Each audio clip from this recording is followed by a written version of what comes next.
Welcome back, you guys. I'm EFC, this is Blue Lions TV, and today I'm here to bring you guys a reaction to one of my favourite players at the club. And the reason why I'm bringing this video out is because ever since we've been linked with so many different midfield players throughout this transfer window, I'm starting to feel like Loftus-Cheek is becoming a distant memory. So in today's video, I'm here to remind all of you guys why Loftus-Cheek is someone that we still need to have faith in and why he has the potential to become a massive key player for us for the following season. But before I get into anything, you guys, today's video is brought to you by the OneFootball app. As you can see beside me on screen, the OneFootball app is very multifaceted. There are so many different uses for it. If you want to get the latest fixture list news, the latest news updates straight to your phone as well as some basic stats on players, etc, then the OneFootball app is the best football companion app for you. If you guys want this, you'll find a link below in the description below. And without wasting any more time, let's get straight into this reaction here. I mean, a lovely way to start this video off, just like a casual nutmeg. That nutmeg versus Asabi in that game, unbelievable. And yet his debut against Germany as well, top performance, so skillful. What a way to announce yourself to. Too fast, too strong, too quick. It's an amazing start to the video so far. Oh my, this moment here, you guys, my God, what an unbelievable piece of play. Because I was at this game too, yeah? Now I need to rewind that back. The most frustrating thing about this game was that when he played that pass to Hazard was on sides. And to attempt a skill like that, to play a perfectly weighted pass at the end, that's when it told me straight away, yeah, that this guy is the real deal. And he does have the ability to become a world-class midfield player, because to have that end product at the end of a piece of play like that, most times players can do the skill, but then they can't do the hard part, which is actually playing the perfectly weighted pass. Come on, Ruben's just too techie with it, man. Too techie with it. Good Lord. Cutting inside, that's it, that's it. When this guy comes back to the first team, oh, it's actually going to be an absolute shutdown. Again, Man City, he seems to love playing against Man City. Like, they can't cope with him. That's it when he absolutely done Declan Rice in that game. Declan Rice could not cope. He's still a very young player. He will get better, but oh, this is what Ruben brings to the team, you guys. That ingenuity. The only player to bring this type of dynamism for me has been Eden Hazard. And that season under Sarri, Ruben was the only player I've seen that was literally going toe to toe with Hazard when it came to playing as the best player on the field. It's why him and Hazard look so great playing together, and it's such a shame that these two did not play enough games. That's it. Of course, on the outside, boom, empty net. And you know, that season at Crystal Palace, that, as Ruben was saying, that was when he felt confident that he could obviously play at this level and play his game. And I think that was what I liked so much about that season, was how he was expressing himself. Because for me, with Jose Mourinho, you know, he tried to make my guy play like McTominay. And that's the most disappointing thing. And that's why I'm always going to say good riddance to Jose Mourinho. That's it. You know, Man City just can't cope against him. Again, in that area of the field where he's just running at opponents, skins past him with ease and grace. Boom. Plays that pass. And you know what I really, really like about Ruben's game? There's a reason why he brings that fluidity when we play, because he always plays the right forward pass. You know, he knows who to pass it to, when to make that pass. You guys, I personally feel like he is going to become a world-class midfield player playing for us. Let's hope that his injuries just don't affect him too much. But I've got faith and confidence. I'm being serious with you guys. Boom. That's it again against Man City. Skins right through them. Oh, that's what I mean. 2 feet. Oh, the composure, the balance when he runs with the ball. Oh, this guy. Good Lord. Oh, that's it. That little bit of composure that you want. That's what the best players who are good at running, with the ball. Oh, that's his trademark skill, We saw it against Man City now. That deserves a rewind too. That is his trademark skill. That is it. I need to see it on FIFA. FIFA 21. I need to see that skill, yeah? That's it. Boom. Oh. Like, this is why I had to create this video in the first place, because it felt like people were starting to forget what Ruben brings to the team. Oh, look at that first touch, a step ahead. The way he attacks the spaces too, creates that space. And you know what I love about players like him?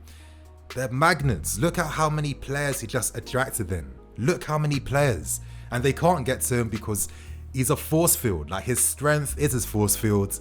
Look, Declan Rice could not cope. Wow, he learned a lot that game. And the pass at the end, that's what I'm talking about with Ruben. You get that end product at the end. Those passes between the lines, that's what he can do. That's what he can bring. That's it, boom. Reads the play. Like, all I'm praying for, God, please give this player a full season. Please. That's it. Skins him. Acceleration, balance.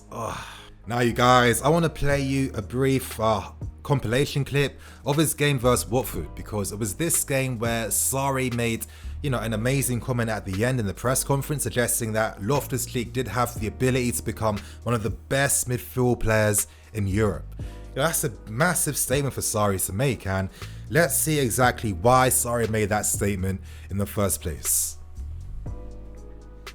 Obviously, in a game like this, it's not going to be completely just 4-star, 5-star skills throughout. We're going to see how Ruben actually moves the ball, how he affects the player in the final third, and what he brings to the team. Again, that area there, receives the ball on the half turn, attacks the spaces, attracts opponents to him.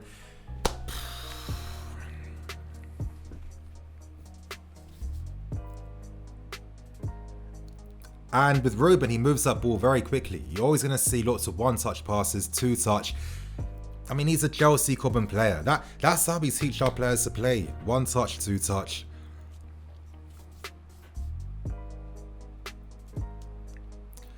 Now, I think with this comp too, obviously Watford's playing with a low block, as a lot of teams do playing against us. And we're going to see what Ruben brings when it comes to, breaking down these low block teams.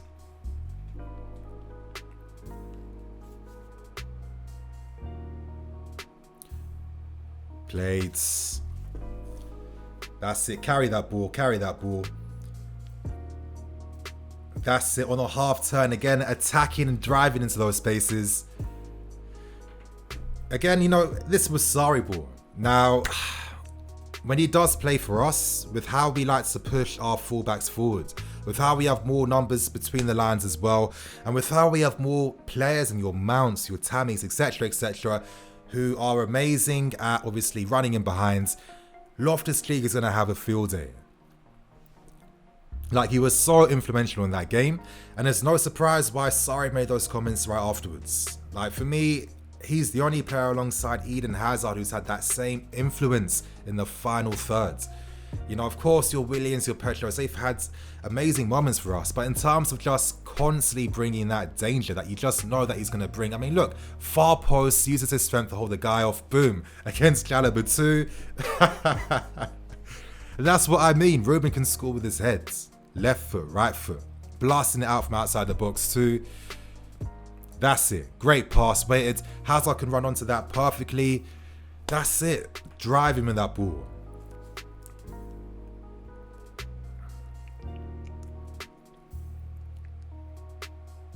Oh, unlucky with that moment too. But again, Ruben, you always see him in the right places inside the box. He's someone that brings attacking responsibility every single time. He's going to make sure that he is in the books to get that goal. He's not one of those players that just thinks, I did my part by doing that fancy bit of skill or playing the right pass. It's not enough for him. Once he's done that, his instinct is to continue and bring something more decisive in the end.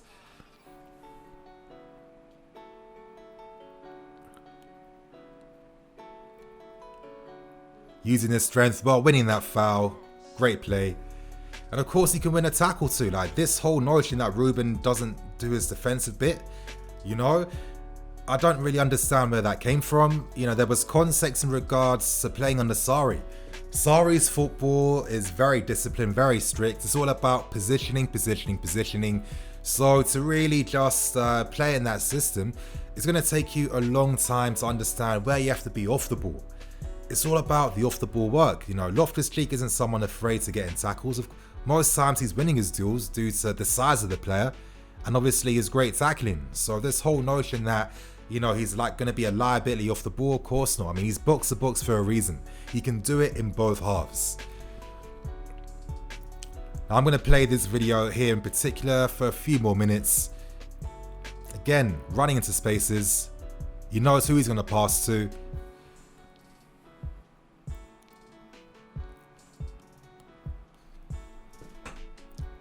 Like, when you just see what he brings on the field, like, I don't understand this insistence on signing other midfield players. Like, I'm seeing links with the Milinkovic-Savic, etc.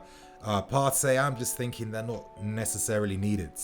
You know, Milinkovic-Savic for me isn't a better player than Ruben. I think Ruben's a better one than Milinkovic because he's much better in the attacking phase. He's got more to his skill set, and he brings end product too. Great goal. And what I really loved about Ruben's performances during Sarri's season, you know, it felt like that confidence he got playing at Crystal Palace really came through. And when he was playing for us, he played with maximum confidence and maximum expression. You know, that's what I want to see. I love when players are confident to play their game. Yeah, you follow the tactical setup, you follow the instructions, but that doesn't mean that you become inhibited by them. You know, you're still able to play the game you want to play. You're able to bring that X factor to the field. And that's what Ruben does. I mean, look, that goal then, of course, he attacks the spaces. He times his runs inside the box perfectly. Honestly, you guys, for me, it's more a matter of playing consistently. That's it, really. I think he's got a lot to his... I mean, look at that. Oh. Like, players are just scared to tackle him. They don't want to get close to him.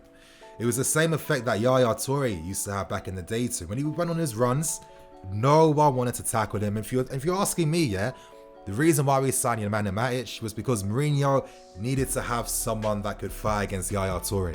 When Mourinho builds a team, he's thinking of a squad that's going to allow him to compete against all the best teams in the league. And of course, if you've got like a player like Yaya Toure for Man City, you need to have someone in your team that can go up against him.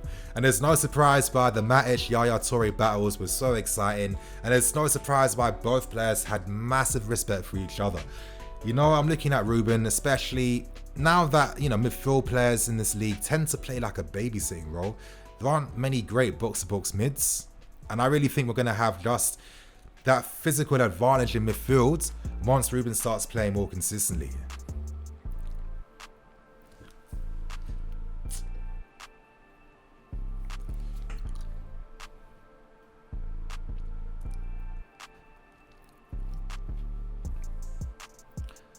You know, for me, a lot of credit has to go to Sarri. You know, we've had managers like Mourinho, Hiddink, Conte, but not one of these guys who are renowned for like their defensive coaching. It really baffles me how they weren't able to coach that defensive discipline to the player. These managers made their names playing this type of like pragmatic football, and you're telling me when you have a talent like Ruben in your possession, you're telling me you can't coach that into the player's game? Of course they could, but with managers like that, they don't care about development. They only care about the finish articles because they only care about setting up their teams and their tactics. They don't care about development and improving players. And this is why I feel as a fan base, we always need to have respect for Sarri. You know, I think that if he was given another season, who knows how he could have been, but I think the football would have been much better. But yeah, you know, thank him for introducing the likes of Hudson-Odoi. Thank him for using Ruben and really just making it known to the club that, okay, this is a player that we should be investing more in.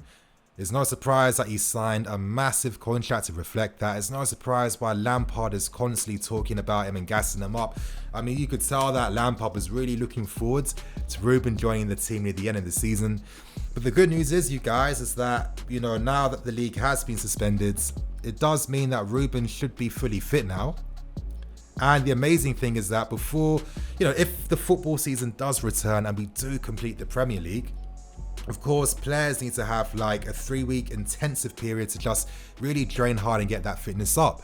So, Loftus-Cheek is going to have all the time in the world to come back fully fit.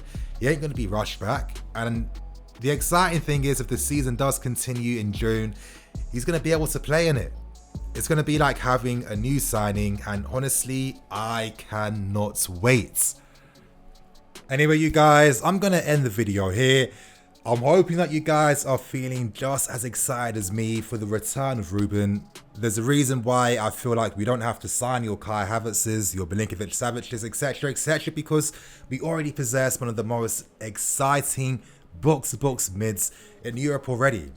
All it needs now is consistency, and that consistency is going to come, you guys. So if you liked today's video, remember to smash that like button. And on that note, I'm going to wrap things up and keep things moving. Please like, comment, and subscribe. I'm Nini FC. This is Blue Lions CV. I'll see you guys later for some more videos.